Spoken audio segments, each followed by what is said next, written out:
Welcome back to another episode of Harmonious at Lunch, the show that fuels your business success. I'm Brandon Gano, your host and guide through the world of harmonious business growth. Today, we're unlocking powerful strategies with industry experts to help your business thrive. If you're a business owner, entrepreneur, or executive, you are in the right place.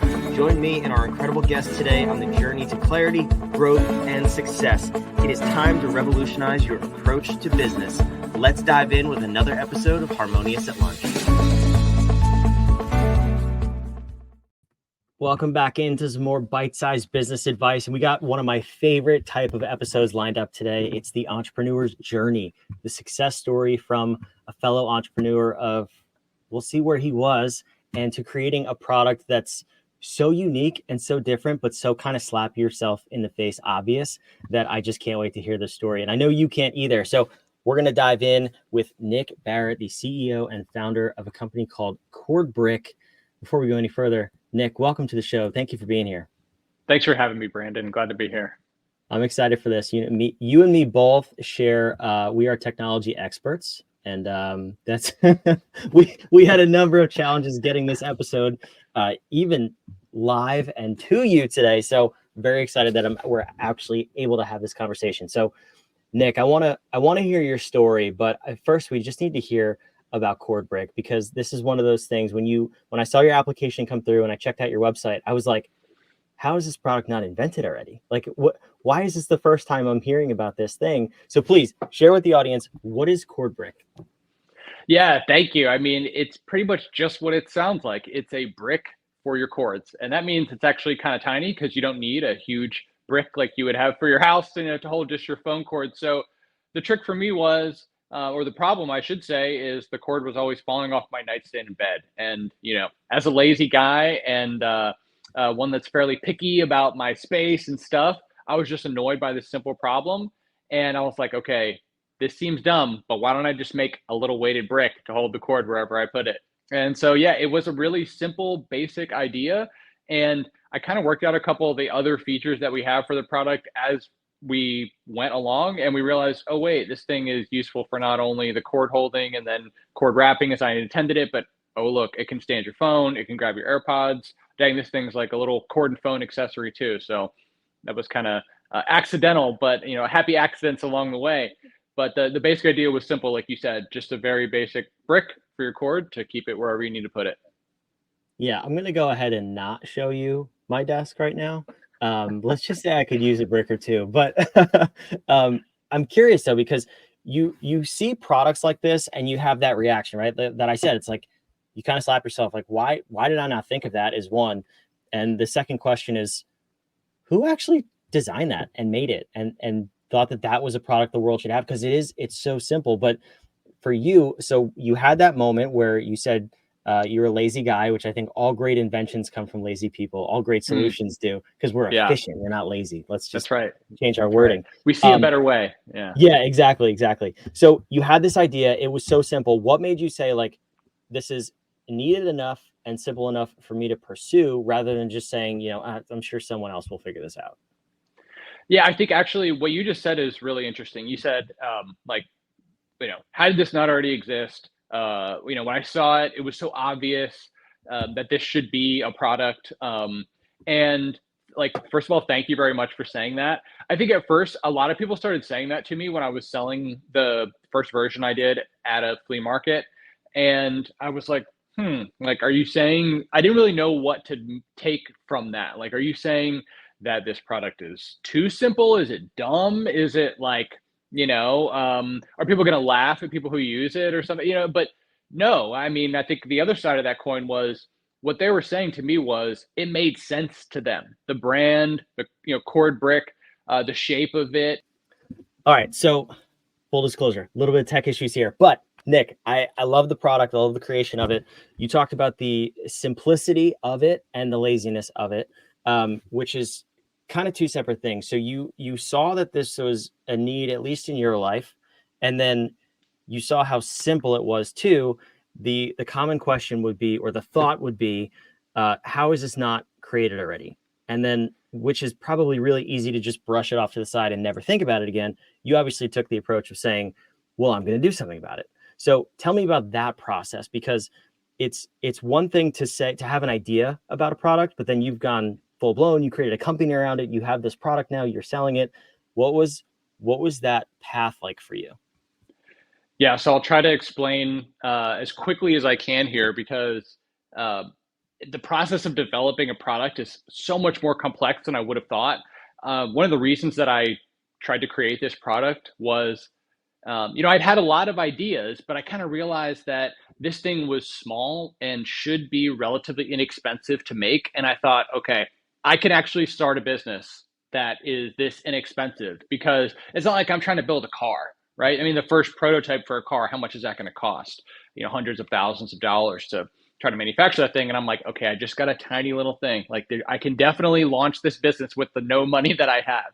Now, one thing I didn't also understand was getting back to the manufacturing.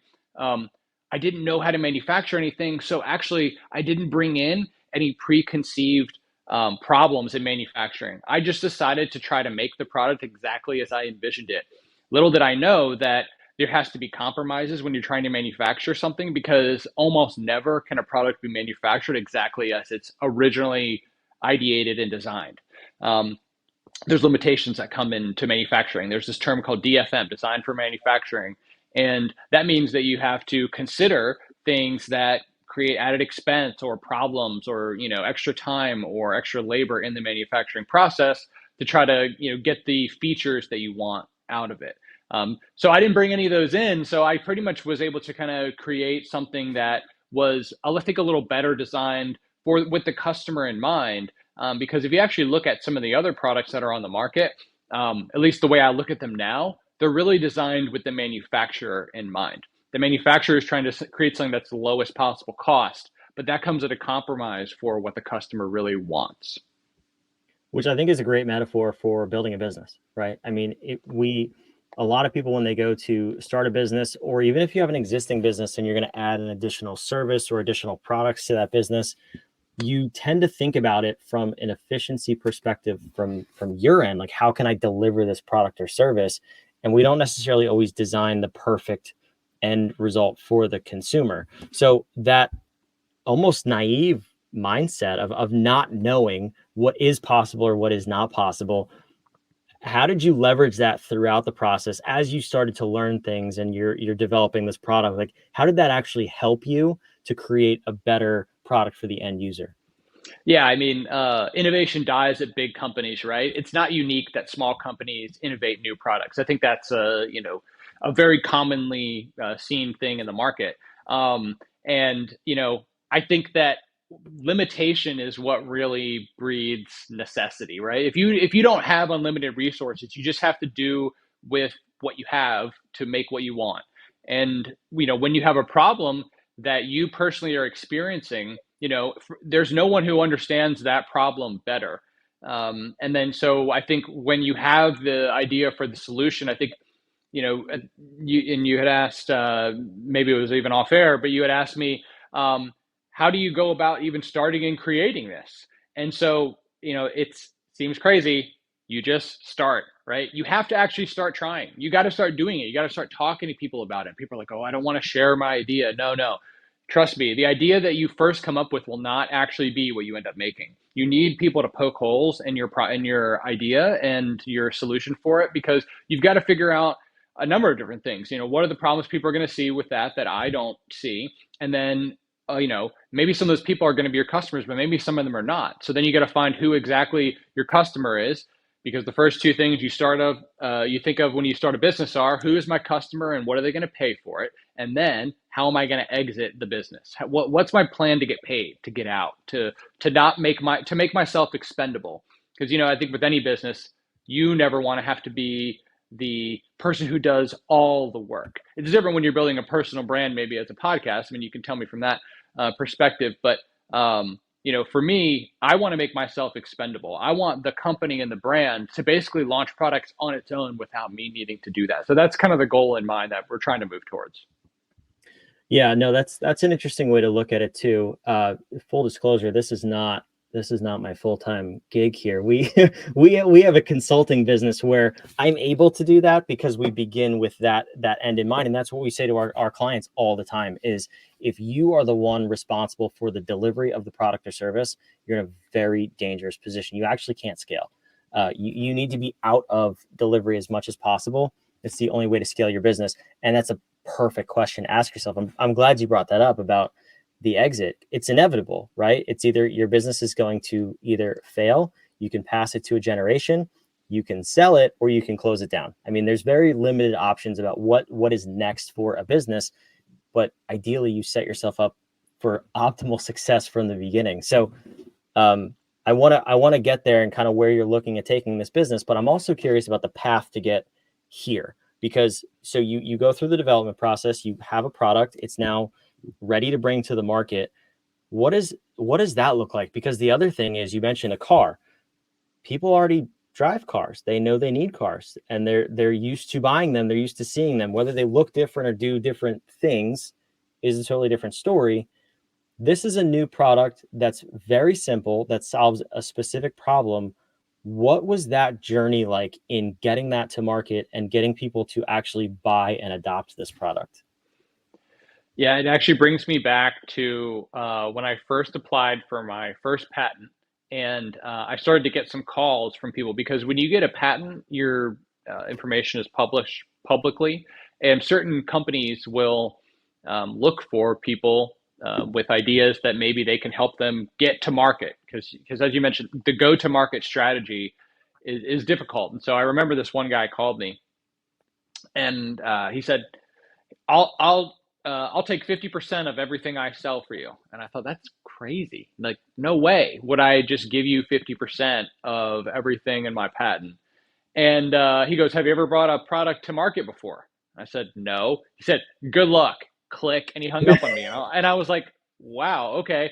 And, that kind of stuck with me because since then it's been 3 years basically. And I think if I had known now known then what I know now, would I have said yes? Like, absolutely not. But I know where he's coming from a lot more now. It was totally like, come on, like, wait, just because you did it or know how to do it, I can definitely do it. I mean, how hard is this thing to sell? It's just a brick, right?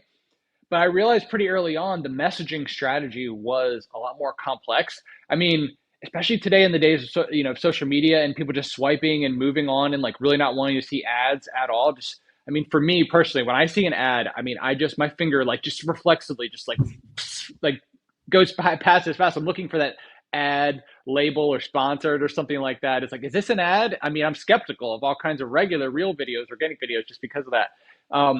So you have to be super quick. That is my point in being able to effectively communicate the message of what problem your product solves for people. And you would think like, oh, a brick that holds cords, like how complicated could that be to communicate the message? It's like, well, is that actually going to sell it? It's kind of some of the other things that it does that take a few more seconds to demonstrate that set this thing apart. I mean, you wouldn't expect, I think, how many things this little brick can do if you didn't see it done by someone else. So that's been a little bit tricky is figuring out, like when I first went to the flea market, like, do I stick little pens and pencils in there and just stick it on a desk, or is that useful to people? No, that didn't end up being one of the things that got anybody to buy. I really had to walk people through the process, and I found it was in the same way. It was the cord falling, number one, the cord wrapping, snap, wrap, trap, release, unwrap, untangled. So perfect for travel, number two. And then the bonus of the phone utility, standing the phone, propping the phone, lifting the phone for whatever they might need at their charging station that could be useful there and there only. I try not to sell it as like a tool for your car, for instance. It's weighted, so it's a little heavier. You don't necessarily want to bring it, except at least for me when I put it in my backpack. That's no problem. It's not quite so heavy. You don't want to bring it like in a pack like that. But for me, it's not ideal for the car. I would design a different product for that. So it's like, how do you sell it? How much emphasis do you put on each feature? These things are not that easy to decide, and you have to test and figure it out. And then there's a lot more from there in getting the product to market. For us, we have three different channels. We've got our direct to consumer channel, Amazon.com. We've got our and then cordbrick.com, our retail channel through, we're selling into 500 Lowe's stores this year. And then we've got a promotional channel where we put logos on here too. So people use it as a branded giveaway for trade shows and things like that. So actually going to market in each of those channels is a little bit different as well. Yeah, I'm curious how you kind of identified how you got there, because the flea market, it sounds like, really was just product testing and idea message testing, all that fun stuff. Obviously, it's not scalable, right? You can't just go to flea markets all over the world. Right. But those are big channels, especially get into Lowe's. I actually have a background in the promotional products industry. Huge opportunity there. So those are two really good channels. And then direct to consumer, how do you find ways to quickly capture the consumer's attention? And where are you meeting those consumers? Because the process to identify that is what I personally see that holds up a lot of small businesses, because they think they need to be all places at the same time to all people. And what you just told me is the exact opposite. Is like you found specific locations to connect with your customers. So how did you go through that process? Yeah, I mean, we're still going through that, right? We're in that growth stage right now. I wouldn't say we're scaling because we still need me for everything. We just launched the second product, Desk Brick, which is basically a bigger version of Cord Brick, more for your desk, kind of similar features, but done in a little bit better way, more expensive product. So, our goal is to increase our average ticket.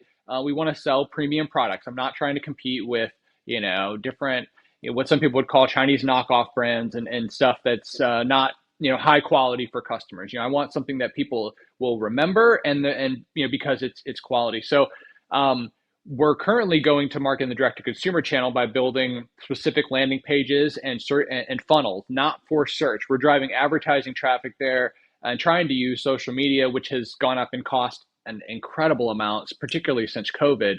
But that was one of the reasons that we went into the retail space, because we realized this is an impulse buy. As you mentioned earlier in the conversation, people don't know they need it when they're introduced to it. They totally get it. They see Cord Brick. It doesn't, not a lot of, the logo itself does a lot of the messaging, I think, for a lot of people. A bunch of people get it just by its name. Some people need a little more explanation, but of course, that's the way it is, for anything.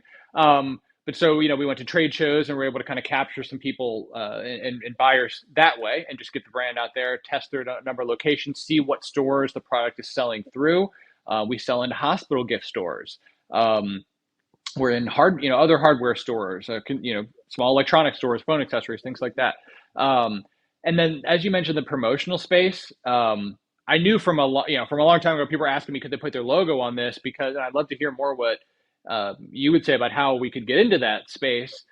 But I think it's going to be huge because promotional is always looking for a new product, something that people will actually use that's decent quality and that's low cost. So this kind of meets all of those check boxes for promotional. I get a little concerned personally about the promotional space because as a giveaway, I'm not sure how much value people perceive in items that they're just given rather than if they purchase them. So for someone who's trying to create a brand, I hope that wouldn't deteriorate our perceived quality in the space. So we're testing it though, because I definitely think that this thing it's great real estate on nightstands and desktops and stuff like that. And there's not a lot of products that are similar in that way in terms of where they can kind of reach the customer.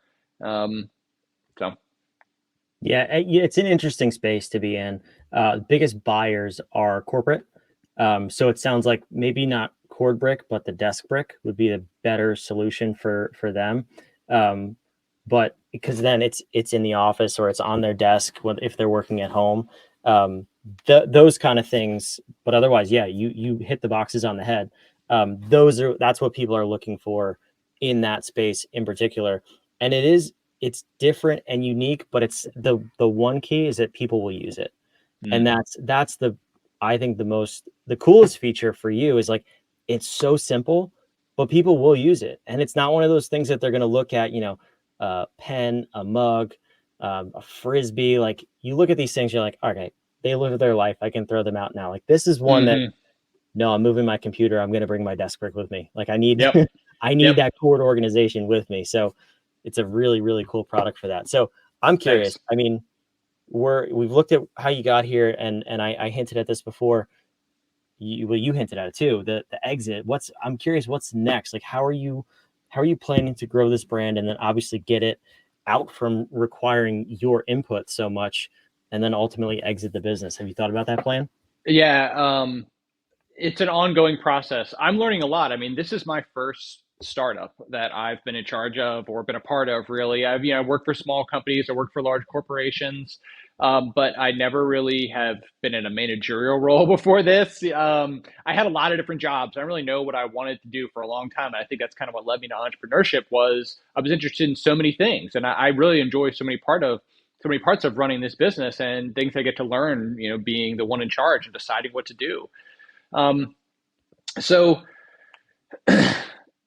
the brand acquisition has been my exit strategy from the beginning. I pretty much knew that I'm not obsessed. I like organization, but I'm not so obsessed that I want to do core organization and desktop organization, other similar things like that for the rest of my life. I think as I mentioned earlier, this product I knew I could launch a company with, and I've pretty much done that. Now, the next step is, how do we get paid from that? Because we've invested a lot more money than we've made to this point, admittedly, and for good reason, because we've been growing, and so we've been proving as we've grown that we've made a lower cost product for better quality, and generated more sales out of it, launched an additional product that people are liking, and as you said, has potential in multiple channels. So we're showing and proving over time, and that's why we're growing and investing more in the company. But that does need to lead to some kind of a partnership or acquisition or something, I think, to make the most sense, so that I can kind of go do what I really want to do, which is start some other businesses, and get those other ideas out there and hopefully create value for other people in the world. That's awesome. I love that. I love that plan. This was a cool interview. I love seeing how people bring their ideas from, that morning idea that kind of seems like something stupid, to actually building a company around it, and growing it, scaling it, and becoming the entrepreneur that you never know you were. A super cool story, Nick. So thank you for being here. But I love to end these episodes with a question, but from you. So the whole point of listening to these episodes, any podcast, in my opinion, is to get an idea that helps grow your business, helps you scale. Think about something differently, whatever that may be. We believe that powerful questions get powerful answers. So there's an obnoxious question mark behind my head. So what is that question? Whether it's something you've asked yourself through the years growing this company, or based on everything we've talked about over the course of this episode, what do you want the listener to walk away with? What is that question you want them to ask themselves in order to help them get outside of the box they find themselves in and continue to grow their business? Yeah, so for other entrepreneurs out there, I just joined a networking group, which I'm not going to even promote that networking group by mentioning them right now. But what I would say is, talk to who are the other entrepreneurs that would be the most valuable for you to talk to, and how are you going to figure out how to reach them? Because I believe that one of the best lessons I've learned over the past couple of years, I think particularly since COVID, is what are you aiming at? How can you figure out where you need to go? And I think for entrepreneurs, the best way to do that is to kind of figure out who else has done it before, because there are other people usually that have walked the path, and there's no one that will teach you more, and give up information, I think, basically freely usually, than people who have done something similar. So who are those people, and how can you identify them, and then how can you reach them? Because you think, oh, these people are out of reach. There's no way. No, I've met a couple sharks from Shark Tank this year, and people had said, "Are you going to go on Shark Tank?" Hundreds of thousands of times, and guess what? Both of those sharks, they loved the product immediately. So regular people who said that to me were right. They knew, they could see. I mean, just Joe Schmo walking by at the flea market, has a flip phone. He's like, "You go on a Shark Tank with this?" I mean, dead serious. And he was absolutely, they were absolutely right about it. And the average person could see it. So people are saying that sort of thing to you about your idea or what you're doing. Figure out, how am I going to reach the right people? And I just challenge you to go for it. That would be my question: is how are you going to get there?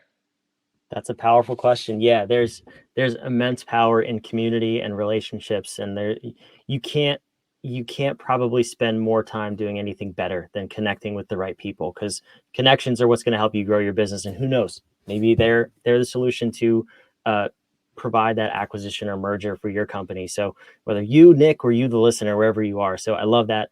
Nick, thanks for being here. I put your website on the screen, actually, wherever you're watching or listening, it's down below. Nick was gracious enough to offer us a discount. If you use code BRICK20 on the website, you can get as many as you need. Why not one for every room of the house, plus your desk, plus your car. Get them for everywhere. They're 20% off. Nick, thanks so much for being here. I appreciate it. Thanks, Brandon. For those of you watching, listening, wherever you are, make sure you subscribe. We want to continue to bring this daily nonsense of Harmonious at Lunch, where we hope at least a little bit you learn how to run your business and grow to that next level. Get outside of whatever's holding you back. Get your business where you need to be so you can get that time freedom back that we all started our business for. We'll see you on the next episode of Harmonious.